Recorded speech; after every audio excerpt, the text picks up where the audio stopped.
الأول إيه هي مكونات النكزيوم أراس؟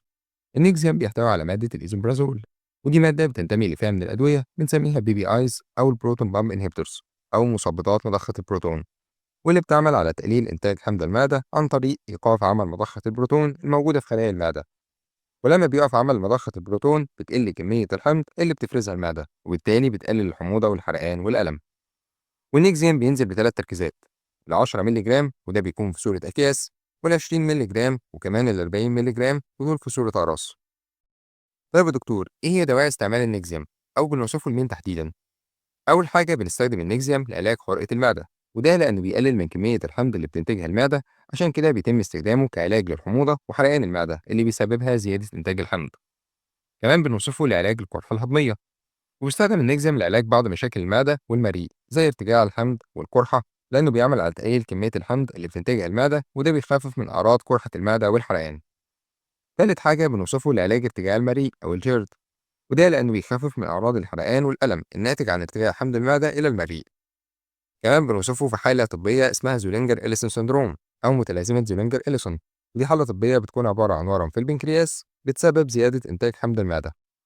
وخد بالك كمان إننا بنوصفه في حالات المرضى اللي بياخدوا أدوية كتيرة، وخصوصا الناس اللي ماشية على المسكنات من عائلة الإنسيدز. وكمان بيدخل في البروتوكولات الخاصة بعلاج جرثومة المعدة مع المضادات الحيوية. طيب يا دكتور، إيه هي الأعراض الجانبية للنكزيوم أو إيه هي أضراره؟ الدواء ممكن يسبب بعض الآثار الجانبية على المدى القريب. زي إيه؟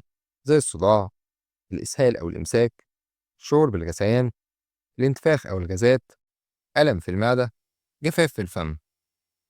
طيب يا دكتور، هل في موانع استعمال لحبوب النكزيوم أو في ناس ممنوعة من استعماله؟ أيوة طبعا، ده في حالة الحساسية تجاه أي مكون من مكونات النكزيوم. كمان في حالة الأشخاص المصابين بأمراض الكبد أو أمراض الكلى الحادة فلازم يستعمل بحذر ويكون تحت الإشراف الطبي.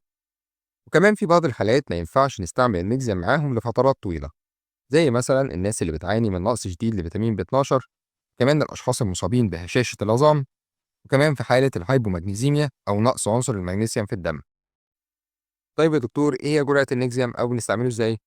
الجرعة طبعا بتختلف على حسب الحالة الطبية، ولكن في المتوسط الجرعة بتكون قرص ما بين 20 إلى 40 مللي جرام يوميا.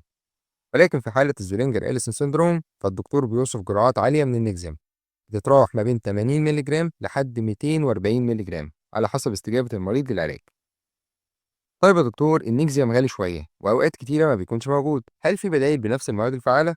أيوة طبعا، زي ال EIG إيزومبرازول والأتميبرازول والبايورازو والإزماتاك والإزموبامب والإزموراب والإيزوجاست والنكزيكيور، واللي يمشي على النكزيوم يمشي عليهم.